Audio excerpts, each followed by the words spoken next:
ಕರವೇ ಕಿತ್ತಾಟ ವಿಶೇಷ ಕಾರ್ಯಕ್ರಮಕ್ಕೆ ಮತ್ತೊಮ್ಮೆ ತಮಗೆಲ್ಲ ಸ್ವಾಗತ. ಇಲ್ಲಿ ತನಕ ಸಾಕಷ್ಟು ಮಾತಾಡಿದ್ದಾಯಿತು. ನಾರಾಯಣಗೌಡರು ಕರವೇ ರಾಜ್ಯಾಧ್ಯಕ್ಷರು ನಮ್ಮ ಜೊತೆಗಿದ್ದಾರೆ. ಜೊತೆಗೆ ಜಯದೇವ ಪ್ರಸನ್ನ ಕೂಡ ಇದ್ದಾರೆ. ಜಯದೇವ ಪ್ರಸನ್ನ ಅವ್ರಿಗೂ ನಾರಾಯಣಗೌಡರಿಗೂ ಯಾವ ರೀತಿ ಏನೇನು ಮಾತುಕತೆ ಆಗಿದೆ ಎಲ್ಲದನ್ನು ಕೂಡ ನೀವು ಗಮನಿಸ್ತಾ ಇದ್ದೀರಿ. ಬನ್ನಿ ಮತ್ತೆ ನಾನು ಚರ್ಚೆನ ಮುಂದುವರಿಸ್ತಾ ಇದ್ದೀನಿ ಜಯದೇವ ಪ್ರಸನ್ನ ಅವ್ರ ಜೊತೆಗೇ. ಜಯದೇವ್, ಇಲ್ಲಿ ತನಕ ತಾವು ಸಾಕಷ್ಟು ಮಾತಾಡಿದ್ರಿ, ಆದರೆ ಒಂದು ಹೇಳಿ, ಬಹುಶಃ ಎಲ್ಲೋ ಒಂದು ಕಡೆಗೆ ಕರವೇನಲ್ಲಿ ಏನು ಬಣ್ಣಗಳಿದೆ ಆ ವಿರುದ್ಧದ ಬಣ್ಣಗಳಲ್ಲಿ ನೀವು ಕೈ ಜೋಡಿಸ್ಲಿಕ್ಕೆ ಹೋದ್ರಿ, ಪ್ರವೀಣ್ ಶೆಟ್ಟಿ ಬಣ್ಣದ ಜೊತೆಗೆ ಕೈ ಜೋಡಿಸ್ಲಿಕ್ಕೆ ಹೋದ್ರಿ. ಇದೆಲ್ಲ ಗೊತ್ತಾಯ್ತು ಅಂತಲೇ ನೀವು ತರಾತೂರಿನಲ್ಲಿ ನಾರಾಯಣಗೌಡರನ್ನೇ ಉಚ್ಚಾಟನೆ ಮಾಡ್ಲಿಕ್ಕೆ ಹೋದ್ರಿ ನೀವು ಅನ್ನುವಂಥದ್ದು ನಿಮ್ಮ ಮೇಲಿಂದ ಆರೋಪ. ಏನಂತೀರಿ? ಅಲ್ಲ, ನಾರಾಯಣಗೌಡರು ನಾವು ಉಚ್ಚಾಟನೆ ಇದೆ ಏನು, ನಾರಾಯಣಗೌಡರು ಕಿಂಗ್ ಮೇಕರ್ ಏನಲ್ಲ, ಉಚ್ಚಾಟನೆ ಮಾಡಬಾರ್ದು ಅಂತ ಏನು ಕಾನೂನಿಲ್ಲ. ಈಗ ಸಂಘಟನೆ ಕಟ್ಟಿದಂತ ಫೌಂಡರು ಜಾಣಗಾರಿ ವೆಂಕಟರಾಮಯ್ಯನ್ನ ಉಚ್ಚಾಟನೆ ಮಾಡಿದ್ವಿ, ಆವಾಗ ಏನು ಬರ್ಲಿಲ್ವಾ? ಇವತ್ತು ತಪ್ಪು ಮಾಡಿದವ್ರನ್ನ ಉಚ್ಚಾಟನೆ ಮಾಡೋದ್ರಲ್ಲಿ ತಪ್ಪೇನಿದೆ ಅಂತ ನಾನು ಕೇಳ್ತೇನೆ. ಅಲ್ಲ, ಇವಾಗ ನಾರಾಯಣಗೌಡರು ತಪ್ಪೇನು ಅನ್ನೋದನ್ನ ಹೇಳಿಲ್ಲ ನೀವು. ಈಗ ನಾನು ತಪ್ಪಬೇಕೆ ಹೇಳ್ಕೊಂಬರ್ತೀನಿ ಒಂದೊಂದನ್ನೇ. ಹೇಳಿ. ಈಗ ನಾರಾಯಣಗೌಡರು ಉತ್ತರ ಕೊಡ್ತಾರೆ, ಹೇಳ್ತಾ ಇದ್ದೀನಿ. ಇವತ್ತು ಗಾಂಧಿನಗರದಲ್ಲಿ ಕರ್ನಾಟಕ ರಕ್ಷಣಾ ವೇದಿಕೆ ಒಂದು ಕಚೇರಿಯನ್ನ ನಾವು ಮಾಡಿದ್ವಿ. ಎಲ್ಲ ನೋಡಿ, ಶೆಟ್ಟಿ ಕತೆ ಹೇಳ್ತಾರೆ. ಆ ಕಚೇರಿಗೆ ಪ್ರವೀಣ್ ಕುಮಾರ್ ಶೆಟ್ಟಿಯ ಚೈನನ್ನ ನಾನು ಮಾರಾಟ ಮಾಡಿದ್ದೀನಿ. ಅದೇ ರೀತಿ ನಮ್ಮ ರಮೇಶ್ ಅವ್ರದ್ದು ಚೈನನ್ನ ಮಾರಾಟ ಮಾಡಿದ್ದೀನಿ, ನಮ್ಮ ಶಿವರಾಮ್ ಅವ್ರದ್ದು ಒಡವೆ ಇಕ್ಕಿದ್ದೀನಿ, ನನ್ನ ಚೈನನ್ನ ಇಕ್ಕಿದ್ದೀನಿ. ಅದಕ್ಕೆ ಸಾಲ್ದಿರ ನಾವು ಎಲ್ಲರೂ 25,000 50,000 ಆ ತರ ಹಣಗಳನ್ನು ಹಾಕಿ ಎಲ್ಲ ಕಾರ್ಯಕರ್ತರು ಸುಮಾರು 18 ಲಕ್ಷ ನಾವು ಆ ಕಚೇರಿಗೋಸ್ಕರ ಗಾಂಧಿನಗರದಲ್ಲಿ ಹಣ ಕಟ್ಟಿದ್ದೇವೆ. ಕಾನೂನಿನ ಬೈಲ ಪ್ರಕಾರವಾಗಿ ಒಂದು ಸಂಘ ಸಂಸ್ಥೆಯ ಒಂದು ಕಚೇರಿಯ ಒಂದು ಹೆಸರು ಬಂದು ಸಂಘಟನೆಯ ಹೆಸರಲ್ಲಿ ಇರಬೇಕು, ಯಾವೊಬ್ಬ ವ್ಯಕ್ತಿಯ ಹೆಸರಲ್ಲಿ ಇರಬಾರ್ದು. ಮತ್ತೆ ಇದನ್ನ ನಾರಾಯಣಗೌಡರು ಯಾಕೆ ಅವ್ರ ಹೆಸರಿಗೆ ಮಾಡ್ಕೊಂಡಿದ್ದಾರೆ? ಅಲ್ಲ, ಈಗ ಆ ಕಚೇರಿ ಆಗಿ ಎಷ್ಟು ವರ್ಷ ಆಯ್ತು, ಈಗ ಹಿಂಗ್ ಕತೆ ಹೇಳ್ತೀರಿ? ಪಾಪ ಅವಾಗೆಲ್ಲ ಚೈನ್ ಮಾರಿ ಇದು ಮಾಡಿ ಅವಾಗಲೇ ಕೇಳ್ಬೇಕಲ್ವ ನಾರಾಯಣಗೌಡ್ರನ್ನ? ಅಲ್ಲಲ್ಲ, ಮೊದಲು ಬಾಡಿಗೆಗಿದ್ದಂತ ಕಚೇರಿ ಅದು. ಅಲ್ಲ ಸ್ವಾಮಿ, 18 ಲಕ್ಷ ರೂಪಾಯಿನ ಪಾಪ ನೀವು ಅವ್ರದ್ದು ಇವ್ರದ್ದು ಚೈನ್ ಮಾರಿ ತಂದ್ಕೊಟ್ಟು ಹಾಕಿದ್ಮೇಲೆ ನಾರಾಯಣಗೌಡರು ಅವ್ರ ಹೆಸರು ಮಾಡ್ಕೊಂಡ್ರು ಅಂತ ಹೇಳ್ತಾ ಇದ್ರಿ. ಅವಾಗ ಬಿಟ್ಟು ಇವಾಗ ಯಾಕೆ ಕೇಳ್ತಾ ಇದ್ರಿ ಅದನ್ನ? ಈಗ ಒಂದು 2 ವರ್ಷದಲ್ಲಿ ಈ ಕೆಲಸವನ್ನ ಮಾಡಿರೋದು ನಾರಾಯಣಗೌಡರು. ಇದು ಬಹಿರಂಗ ಆಗಿರ್ಲಿಲ್ಲ, ಈಗ ಬಹಿರಂಗ ಆಗ್ತದೆ. ನಾರಾಯಣಗೌಡರು ಯಾವಾಗ ನನ್ನನ್ನ ಚಿತಾವಣೆ ಮಾಡ್ಲಿಕ್ಕೆ ಪ್ರಯತ್ನ ಪಟ್ಟರು, ಆಗ ಇವೆಲ್ಲ ನಾರಾಯಣಗೌಡರು ಹಿಂದೆ ಏನೇನು ಮಾಡ್ತಾ ಇದ್ದಾರೆ ಹಗರಣಗಳು. ಆಯ್ತು ಜಯದೇವ ಪ್ರಸನ್ನ ಅವರೇ, ನಿಮ್ಮ ಮೊದಲನೇ ಪ್ರಶ್ನೆ ನಾರಾಯಣಗೌಡರು ಉತ್ತರ ಕೊಡ್ತಾರೆ. ನಾರಾಯಣಗೌಡರು ಏನ್ ಹೇಳ್ತೀರಿ? ಈಗ ಅವರೇ ಹೇಳ್ತಾ ಇದ್ದಾರೆ, ಜಯದೇವ ಪ್ರಸನ್ನ ಚೈನ್ ಮಾಡಿ ಮಾರಿ 50,000 ಕೊಟ್ಟರೆ, ಪ್ರವೀಣ್ ಶೆಟ್ಟಿ ಚೈನ್ ಮಾಡಿ 50,000 ಕೊಟ್ಟರೆ, ಶಿವರಾಮೇಗೌಡರು ಚೈನ್ ಮಾರಿ 50,000 ಕೊಟ್ಟರೆ, ಇವರು ಚೈನ್ ಮಾರಿ 50,000 ಅಂತ ನಾನು ಹಣ ಹೇಳಿಲ್ಲ. ಈಗ ಇಲ್ಲಿ ಸಾಕ್ಷಿ ಇದ್ದಾರೆ, ನಾನು ಹೇಳ್ತಿಲ್ಲ. 4 ಜನ 18 ಲಕ್ಷ ಕೊಟ್ಟಾರೆ. ಯಾವಾಗ ಕೊಟ್ರು? 18 ಲಕ್ಷ. ಯಾಕೆ ಕೊಟ್ರು 18 ಲಕ್ಷ? ಯಾರು ಹಣ ಕೊಟ್ಟಿಲ್ವಾ? ಕಚೇರಿ ಮಾಡಿದ್ದು 2003ರಲ್ಲಿ ಕಚೇರಿ ಮಾಡಿದ್ದು. 2003ರಲ್ಲಿ ಅಲ್ಲಿ ಅಡ್ವಾನ್ಸು ಬಾಡಿಗೆ ಇದ್ದಿದ್ದು 50,000 ರೂಪಾಯಿ ಅಡ್ವಾನ್ಸು, 3,500 ರೂಪಾಯಿ ಬಾಡಿಗೆ ಕೊಡ್ತಾ ಇದ್ದು. 18 ಲಕ್ಷ ಎಲ್ಲಿಂದ ಬಂತು? ಯಾರು ಕೊಟ್ಟರು 18 ಲಕ್ಷ? 18 ಲಕ್ಷಕ್ಕೆ ಒಂದು ಬಿಲ್ಡಿಂಗ್ ಪರ್ಚೇಸ್ ಮಾಡಬಹುದಾಯ್ತು ಆ ಸಂದರ್ಭಕ್ಕೆ. ನಾರಾಯಣಗೌಡ್ರೆ, ನ್ಯಾಯ ನೀತಿಯಿಂದ ಮಾತಾಡಿ. ನ್ಯಾಯ ನೀತಿ ಅರ್ಥ ಆಗ್ತಾ ಇದೆ. ನ್ಯಾಯ ನೀತಿ ಇದೇ ಪ್ರವೀಣ್ ಶೆಟ್ಟಿ, ಇದೇ ಶಿವರಾಮ್ ಏನ್ ಮಾಡುದು ಅಂತ ಹೇಳಿ ಗಂಟೆ ಮಾತಾಡಿದಂತ ಸಿಡಿಗಳು ನಮ್ಮ ಹತ್ರ ಇದೆ. ಏನ್ ಪ್ರವೀಣ್ ಶೆಟ್ಟಿ ಏನ್ ಮಾಡಿದ್ರು, ಶಿವರಾಮ್ ಮಾಡಿದ್ರು ಅಂತ ನಿನ್ನ ಬಾಯಲ್ಲೇ ಗಂಟೆ ಭಾಷಣ ಮಾಡಿದ್ದು ಇದೆ. 18 ಲಕ್ಷ ಎಲ್ಲಿಂದ ಬಂತು? ಯಾರು 18 ಲಕ್ಷ ಕೊಟ್ಟರು? ಅದಕ್ಕಾಗಿ ಎಷ್ಟು ಸಮಾಜಕ್ಕೆ ನಾಡಿಗೆ ಸುಳ್ಳು ಹೇಳ್ತದೆ ಅಂತ ಹೇಳಿ ಭಾಷೆ ಶೈಲಿ, ಇದು ಅಂಕಿಅಂಶ ಎಲ್ಲರಿಗೂ ಅರ್ಥ ಆಚೆ ಬರುತ್ತೆ. ನೋಡ್ತಾ ಇರಿ, ಕಾಯ್ತಾ ಇರಿ ನಾರಾಯಣಗೌಡ್ರೆ. ಇಂಥದಕ್ಕೆಲ್ಲ ಈ ಗೊಡ್ಡು ಬೇದ್ರಿಕೆಗೆ ನಾರಾಯಣಗೌಡರು ಎದುರೋದವರಲ್ಲ, ಎದುರಾಗಿದ್ರೆ ನಿನ್ನಂತ ಗೊಡ್ಡು ಬೇದ್ರಿಕೆಗೆ ಯಾವತ್ತು ಎದುರ್ಕೊಂಡು ಹೋಗ್ಬಿಡ್ತಾ ಇದೆ. ನಿನ್ನಂತ ಒಬ್ಬ ಸುಳ್ಳುಗಾರನಿಗೆ ಎದುರ್ತೀನಿ, ಯಾರು ಉತ್ತಮರಿಗೆ ಎದುರ್ತೀನಿ. ನಿನ್ನಂತ ಸುಳ್ಳುಗಾರಕ್ಕೆ 100ಕ್ಕೆ 100 ಸುಳ್ಳು ಹೇಳ್ತಿರುವಂತ ವ್ಯಕ್ತಿಗೆ ನಾರಾಯಣಗೌಡರು ಅಂಜೋದು ಇಲ್ಲ, ಎದುರೋದಿಲ್ಲ. 100 ಜನ ಜಯದೇವ ಪ್ರಸನ್ನ ಬಂದ್ರು ಎದುರ್ಸಕ್ ನನ್ನ ಹಿಂದೆ ಲಕ್ಷಾಂತರ ಕಾರ್ಯಕರ್ತರಿದ್ದಾರೆ. ನನ್ನ ರಾಜ್ಯ ಸಮಿತಿ ಇದೆ, ಉತ್ತರವನ್ನು ಕೊಡ್ತಾರೆ. ಕೊಡ್ತಾರೆ, ಉತ್ತರ ಕೊಡ್ತಾರೆ. ಆಯ್ತು ಜಯದೇವ ಪ್ರಸನ್ನ, ಈಗ ನೀವು ಒಂದು ಕಚೇರಿ ಆಯ್ತು, ಮತ್ತೆ ಯಾವ್ದಿದೆ ನಿಮ್ಮಲ್ಲಿ? ನಿಮ್ ಬತ್ತಳಿಕಿನಲ್ಲಿ ಮತ್ತೆ ಯಾವ ಬಾಣಗಳಿದೆ? ಮತ್ತೆ ಸರ್ ಮತ್ತೆ ಕರ್ನಾಟಕ ರಕ್ಷಣಾ ವೇದಿಕೆಯ ಖಾತೆ, ಬ್ಯಾಂಕ್ ಖಾತೆ ಬಗ್ಗೆ ನಾನು ಮಾತಾಡ್ತೇನೆ. ಪೈಲಾ ಪ್ರಕಾರವಾಗಿ ಒಬ್ಬ ಕಾರ್ಯದರ್ಶಿ ಒಬ್ಬ ಅಧ್ಯಕ್ಷನ ಹೆಸರಿನಲ್ಲಿ ಜಂಟಿಯಾಗಿ ಖಾತೆಯನ್ನು ತೆರೀಬೇಕು. ನಾರಾಯಣಗೌಡರು ಏನ್ ಮಾಡಿದ್ದಾರೆ, ಕರ್ನಾಟಕ ರಕ್ಷಣಾ ವೇದಿಕೆಯ ಖಾತೆಯನ್ನ ಒಬ್ಬರ ಹೆಸರಲ್ಲಿ ಪಡೆದಿದ್ದಾರೆ. ಇದು ಸಂಘಟನೆಯ ವಿರೋಧ ಚಟುವಟಿಕೆ ಅಂತೇಳಿ ತೀರ್ಮಾನಿಸಬೇಕಾಗುತ್ತೆ. ಎಷ್ಟು ವರ್ಷದಿಂದ ಇದು ಅವ್ರನ್ನೇ ಕೇಳ್ಬೇಕು. ಅಲ್ಲಲ್ಲ, ಅಕೌಂಟ್ ಓಪನ್ ಮಾಡಿ ಯಾರಿಗೆ ತಿಳಿಸಿದಾರೆ ಅವರು? ಯಾವತ್ತು ಅದರಲ್ಲಿರುವಂತ ಲೆಕ್ಕಾಚಾರಗಳನ್ನ ಸಮಿತಿಗೆ ತಂದಿದ್ದಾರೆ. ಎಲ್ಲ ಅವ್ರದೇ. ಜಯದೇವ್ ಪ್ರಸನ್ನ ಅವರೇ, ನಿಮಗೆ ಗೊತ್ತಾಗಿ ಎಷ್ಟು ವರ್ಷ ಆಯ್ತು ಸರ್ ಅಕೌಂಟ್ ಯಾವಾಗ ಮಾಡಿದ್ರು ಅಂತ?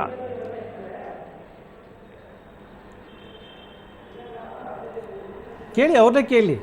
ಅಲ್ಲ, ನಿಮಗೆ ಗೊತ್ತಾಗಿ ಎಷ್ಟು ವರ್ಷ ಆಯ್ತು ಜಯದೇವ್ ಪ್ರಸನ್ನ ಅವರೇ? ಸರ್ ಅಲ್ಲಲ್ಲ ಸರ್, ಅಕೌಂಟ್ ಓಪನ್ ಮಾಡಿದಂತ ವ್ಯಕ್ತಿ ನಿಮ್ಮ ಸ್ಟುಡಿಯೋದಲ್ಲಿದ್ದಾರೆ, ಅವ್ರನ್ನ ಕೇಳಿ ನಾರಾಯಣಗೌಡ್ರೆ ಯಾವಾಗ ಮಾಡಿದ್ರಿ ಅಂತ.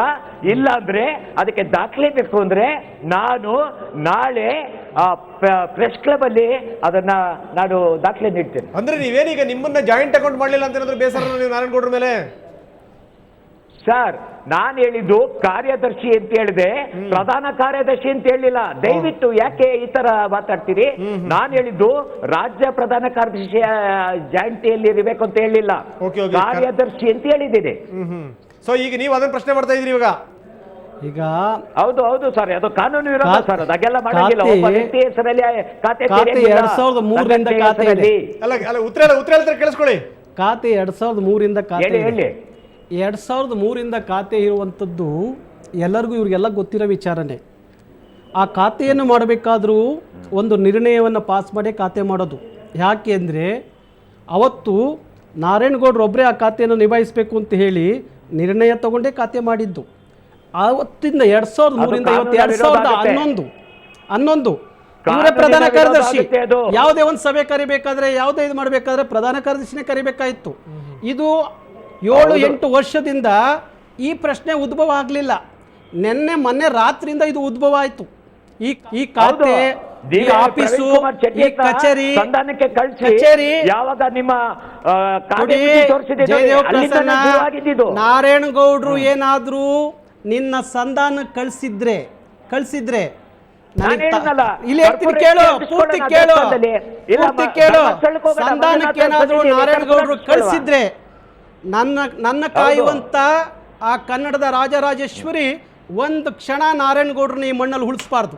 ನಿನ್ನ ಸಂಧಾನ ಕಳಿಸಿದ್ರೆ, ನಿನ್ನ ಒಬ್ಬ ಸಂಧಾನ ಕಳಿಸಿದ್ರೆ ನಾನು ಹೇಳ್ತಾ ಇದ್ದೀನಿ, ಒಂದು ಸೆಕೆಂಡ್ ನಾರಾಯಣಗೌಡರು ಜೀವಂತವಾಗಿರಬಾರ್ದು ಅಂತ ಹೇಳಿ ಪ್ರಾರ್ಥನೆ ಮಾಡ್ತೀನಿ. ಗೊತ್ತಾಯ್ತಾ?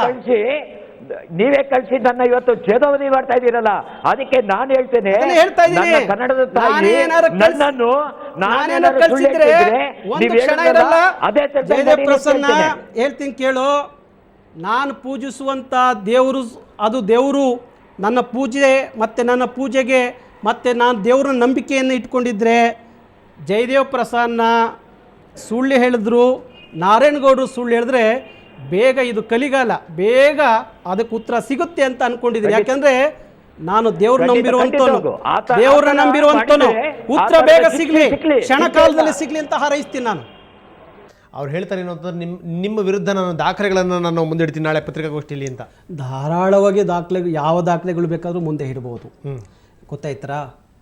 ನಾನು ಪ್ರತಿಯೊಂದು ವಿಚಾರದಲ್ಲೂ ಸಹ ನಾರಾಯಣಗೌಡರು ಏನು ಅಂತ ಹೇಳಿ ನನ್ನ 30 ಜಿಲ್ಲಾ ಅಧ್ಯಕ್ಷಗಳಿಗೆ, ರಾಜ್ಯದ ಲಕ್ಷಾಂತರ ಕಾರ್ಯಕರ್ತರುಗಳಿಗೆ, ನನ್ನ ರಾಜ್ಯ ಸಮಿತಿಗೆ ಗೊತ್ತಿದೆ. ಯಾಕೆಂದರೆ ಮೊನ್ನೆ ರಾತ್ರಿ ನಾನು ನಮ್ಮ ಜಿಲ್ಲಾ ಅಧ್ಯಕ್ಷರಿಗೆ, ರಾಜ್ಯ ಸಮಿತಿಯ ಪದಾಧಿಕಾರಿಗಳಿಗೆ ತಕ್ಷಣ ಈ ಥರ ನಡೆದಿದೆ, ನೀವು ಬೆಂಗಳೂರಿಗೆ ಬರಬೇಕು ಅಂದ ತಕ್ಷಣ ಅಷ್ಟು ಜನನು ಬೆಂಗಳೂರಿಗೆ ಬಂದರು. ಬಂದು ಸಭೆ ಸೇರಿದ್ರು. ತಕ್ಷಣ ಇವತ್ತು ಅಂಥದ್ದೊಂದು ತೀರ್ಮಾನವನ್ನು, ಇಂಥ ವ್ಯಕ್ತಿಯನ್ನು ಸಂಘಟನೆಯಲ್ಲಿ ಇಟ್ಕೋಬಾರ್ದು ಅನ್ನೋ ತೀರ್ಮಾನವನ್ನು, ಉಚ್ಚರಿಸುವಂಥ ತೀರ್ಮಾನವನ್ನು ನಾರಾಯಣಗೌಡರು ಒಬ್ಬರು ಮಾಡಿಲ್ಲ. ನಿಮಗೆ ನಿನ್ನೆ ನಿಮ್ಮ ಮಾಧ್ಯಮದ ಎಲ್ಲ ಗೆಳೆಯರಿಗೂ ಸಹ ಅಲ್ಲಿದ್ದಂಥ 30 ಜಿಲ್ಲೆಯ ಅಧ್ಯಕ್ಷರು, ರಾಜ್ಯ ಪದಾಧಿಕಾರಿಗಳು ಸಹಿ ಮಾಡಿರುವಂಥ ಆ ಪುಸ್ತಕವನ್ನು, ಅದರ ಜೆರಾಕ್ಸನ್ನು ಎಲ್ಲರಿಗೂ ನಾವು ಕೊಟ್ಟಿದ್ದೀವಿ. ಹಾಗಾಗಿ ಅವರ ದಾಖಲೆಗಳು ಅವರಿರೋ ಹಿಂದೆಯೂ ಸಹ ಇದ್ದಂಥವರು ಇಡೀ ರಾಜ್ಯದೆಲ್ಲ ಎಲ್ಲ ದಾಖಲೆಗಳನ್ನು ಕೊಟ್ಕೊಂಬಂದರು. ಈಗಲೂ ಇವ್ರ ದಾಖಲೆಗಳನ್ನ ಕೊಟ್ಕೊಂಡು ಬರಲಿ. ನಾನು ಹೇಳೋದು, ಇವ್ರಿಗೆಲ್ಲರಿಗೂ ಸಹ ಜೊತೆಯಲ್ಲಿದ್ದಾಗ ನಾರಾಯಣಗೌಡರು ಇವ್ರಿಗೆಲ್ಲರಿಗೂ ಭಾರಿ ಸತ್ಯ ಹರಿಶ್ಚಂದ್ರ ಥರ ಕಂಡುಬಿಡ್ತಾರೆ. ಇವ್ರನ್ನ ಹೊರಗೆ ಹಾಕಿದ ತಕ್ಷಣ, ಇವರು ಹೊರ ಹೋದ ತಕ್ಷಣ ನಾರಾಯಣಗೌಡರು ಇವರಿಗೆ ಒಬ್ಬ ಕಳ್ಳ ನಾಯಕನ ಥರ ಕಾಣ್ತಾರೆ. ಹೋಗುವಂಥ ಜನ ನಾನು ಎಲ್ಲ ನನಗೊಂದ್ಸಲ ಹೋಗಕ್ಕಿಂತ ಮುಂಚೆ ನಾನು ಮಾತಾಡೋದು ಕೇಳೋ, ಆಮೇಲೆ ಮಾತಾಡ್ಕೋ, ಆಮೇಲೆ ಮಾತಾಡೋ. ನೀನು ಕೇಳುವಂತ ತಾಳ್ಮೆ ಇಟ್ಕೋ. ಫಸ್ಟ್ ನೀನು ಲೀಡರ್ ಆಗಿದ್ರೆ ಕೇಳುವಂತ ತಾಳ್ಮೆ ಇಟ್ಕೋ, ಗೊತ್ತಾಯ್ತಾ? ಹೋಗುವಂತಕ್ಕಿಂತ ಮುಂಚೆ ಮೊನ್ನೆವರೆಗೂ ನಾರಾಯಣಗೌಡರು ಇವರಿಗೆ ಎಲ್ಲ ರೀತಿಯಲ್ಲೂ ಭಾರಿ ನಾಯಕರಾಗಿರ್ತಾರೆ, ಒಳ್ಳೆ ಅಣ್ಣ ಆಗಿರ್ತಾರೆ, ಮತ್ತು ಆಗಿರ್ತಾರೆ, ಎಲ್ಲ ಆಗಿರ್ತಾರೆ. ನನಗೆ ಎಲ್ಲಿ ಇವತ್ತು ನಾನು ಮಾಡಿರೋ ತಪ್ಪಿಗೆ ನನಗೆ ಇವರು ಶಿಕ್ಷೆ ಕೊಡ್ತಾರೋ, ನನ್ನೆಲ್ಲೋ ಹೊರ ಹಾಕ್ತಾರೆ ಅಂದ ತಕ್ಷಣ ನಾರಾಯಣಗೌಡರು ಇವರು ಒಬ್ರಿಗೆ ಕಳ್ಳ ನಾಯಕನ ಥರ ಕಾಣ್ತಾರೆ. ಇದು ಒಬ್ಬ ಜಯದೇವ್ ಪ್ರಸನ್ನ ಅಲ್ಲ, ಯಾರು ಈ ತರದ ಆರೋಪನ ಹೊತ್ತು ಆಚೆಗೆ ಹೋಗ್ತಾರಲ್ಲ ಅವರೆಲ್ಲರೂ ನಾರಾಯಣಗೌಡರ ಬಗ್ಗೆ ಹೇಳಿದ್ದು ಇದೇ ಮಾತುಗಳನ್ನ ಹೇಳಿದ್ದು. ಕೇವಲ ಜಯದೇವ್ ಪ್ರಸನ್ನ ಒಬ್ಬ ಹೇಳ್ತಾ ಇಲ್ಲ, ಎಲ್ಲರೂ ಇದೇ ಮಾತು ಹೇಳಿದ್ರು. ಯಾಕೆ ಅಂದರೆ ತಾನು ತನ್ನ ಕಡೆ ಬೆಳೆ ತೋರ್ಸೋಕ್ಕಿಂತ ಮುಂಚೆ ಎಲ್ಲರ ಕಡೆ ಬೆಳೆ ನಾನೇ ತೋರಿಸ್ಬಿಟ್ರೆ ನನ್ನ ಕಡೆ ಯಾರು ಬೆಳೆ ತೋರಿಸಲ್ಲ ಅನ್ನೋದು ಈ ಹೋಗುವಂತ ಎಲ್ಲರಿಗೂ ಗೊತ್ತಿದೆ. ಹಾಗಾಗಿ ಇವ್ರ ಹತ್ರ ಇರುವ ದಾಖಲೆಗಳನ್ನ ಇವರು ಎಲ್ಲಿ ಬೇಕಾದ್ರೂ ಪ್ರದರ್ಶನ ಮಾಡಲಿ, ಅದಕ್ಕೆ ಉತ್ತರ ನಾರಾಯಣಗೌಡರು ನಮ್ಮ ರಾಜ್ಯ ಸಮಿತಿ ಉತ್ತರ ಕೊಡ್ತಾರೆ. ಏನಂತೀರಿ ಜಯದೇವ್ ಪ್ರಸನ್ನ ಅವರು, ಏನು ಉತ್ತರ ಕೊಡ್ತೀರಿ ಇದಕ್ಕೆ? ಸರ್ ಖಂಡಿತವಾಗೂ ಅದೇ ತರ ಮಾಡೋಣ ಸರ್. ಯಾಕಂದ್ರೆ ಇವತ್ತು ನಾರಾಯಣಗೌಡರು ಹೇಳ್ದಂಗೆ ಸಂಘಟನೆ ಅಲ್ಲ, ರಾಜ್ಯ ಸಮಿತಿ ಇದ್ದಾರೆ. ರಾಜ್ಯ ಸಮಿತಿ ಇವರು ಜಿಲ್ಲಾ ಅಧ್ಯಕ್ಷರಂದ್ರೆ ನಾವು ಒಪ್ಲಿಕ್ಕೆ ಸಾಧ್ಯ ಇಲ್ಲ, ಅರ್ಥ ಆಯ್ತರ? ಹಾಗೆ ನಾನು ನಾಳೆ ಪತ್ರಿಕಾಗೋಷ್ಠಿಯಲ್ಲಿ ರಾಜ್ಯದ ಪದಾಧಿಕಾರಿಗಳನ್ನ, ಸದಸ್ಯರುಗಳನ್ನ ಅವ್ರನ್ನ ಮುಂದಿಟ್ಟು, ಮತ್ತೆ ನಾರಾಯಣಗೌಡರು ಹೇಳುದು ಪಾಪ NT ಹೇಳಿ ಮಕ್ಳು ಹೇಳಿ ಅಂತ ಅವ್ರನ್ನೂ ಕರ್ಸಿಕೊಂಡಿಸ್ತೇನೆ, ಹೇಳಿಕೆ ತಕೊಳ್ಳಿ, ನಂತರ ನಾರಾಯಣಗೌಡರು ಉತ್ತರ ಕೊಡ್ಲಿ. ಓಕೆ. ಅಲ್ಲ ಜಯದೇವ್ ಪ್ರಸನ್ನ ಅವರೇ, ಈಗ ಒಂದು ಪ್ರಶ್ನೆ ಉತ್ತರ ಕೊಡಿ. ನೀವೇನಾದ್ರೂ ನಾರಾಯಣಗೌಡ ವಿರುದ್ಧ ಸೆಡ್ ಹೊಡಿತಾ ಇದೀರಿ ಅನ್ನೋದಾದ್ರೆ, ನೀವು ನಾಳೆ ಸಬ್ಮಿಟ್ ಮಾಡ್ತೀರಿ ಅನ್ನೋದಾದ್ರೆ, ಎಷ್ಟು ಜನ ಅಧ್ಯಕ್ಷರುಗಳು, ಪದಾಧಿಕಾರಿಗಳು, ಕಾರ್ಯದರ್ಶಿಗಳು ನಿಮ್ ಜೊತೆಗಿದ್ದಾರೆ ಸರ್? ಅದನ್ನ ನಾಳೆ ಪತ್ರಿಕಾಗೋಷ್ಠಿಯಲ್ಲಿ ನಾನು ಅದನ್ನ ಅದಕ್ಕೆ ಹೆಂಗೆ ಇಟ್ಟಿದ್ದೀನಿ. ಈಗ ನಮ್ಮ ವಾಹಿನಿ ಮುಖಾಂತರ ಹೇಳಿ, ಅದಕ್ಕೋಸ್ಕರ ಅದನ್ನ ಹಂಗೆ ಇಟ್ಟಿದ್ದೀನಿ. ಜಯದೇವ್ ಪ್ರಸನ್ನ ಅವರೇ, ಈಗ ನೀವೇನಾರು ಹೇಳ್ಬಿಟ್ರೆ ಹಣ ಕೊಟ್ಟವ್ರು ಕೊಂಡ್ಕೊಂಡ್ಬಿಡ್ತಾರೆ ಅಂತ ಭಯನಾ? ಜಯದೇವ್ ಅವರೇ, ನೀವ್ ಹೇಳ್ತಾ ಇದೀರಿ ಈಗ ಏನಾದ್ರು ಹೇಳ್ಬಿಟ್ರೆ ನಾನು ನಾಳೆ ಅವ್ರನ್ನ ಹಣ ಕೊಟ್ಟು ಇಟ್ಕೊಂಡ್ಬಿಡ್ತಾರೆ ಅಂತ, ಆ ಭಯ ನಿಮಗೆ?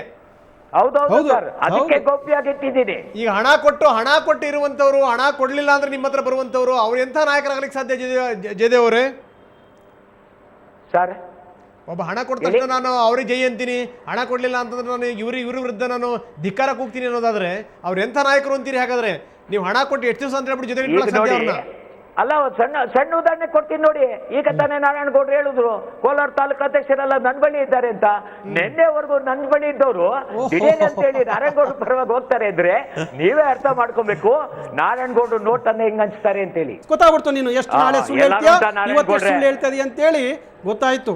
ನೀನು ಸರಿಯಾದವನಾಗಿದ್ರೆ, ನೀನು ಸತ್ಯ ಹರಿಶ್ಚಂದ್ರನಾಗಿದ್ರೆ ಕಾರ್ಯಕರ್ತರಿಗೆ ಹೇಳ್ತಿದ್ದೆ, ನಾರಾಯಣಗೌಡರು ನನ್ನ ಸಂಧಾನ ಕಳಿಸಿದ್ರು ಪ್ರವೀಣ್ ಶೆಟ್ಟಿ ಹತ್ರ, ಬಹಿರಂಗ ಮಾಡ್ತಾ ಇದ್ದೀನಿ ಅಂತ ಹೇಳಿ ಕಾರ್ಯಕರ್ತರಿಗೆ ಹೇಳ್ತಾ ಇದ್ದೆ. ಆದ್ರೆ ನಿನ್ನಲ್ಲಿರುವಂತ ಹುಳುಕು ಇವತ್ತು ಅರ್ಥ ಆಗ್ತಾ ಇದೆ.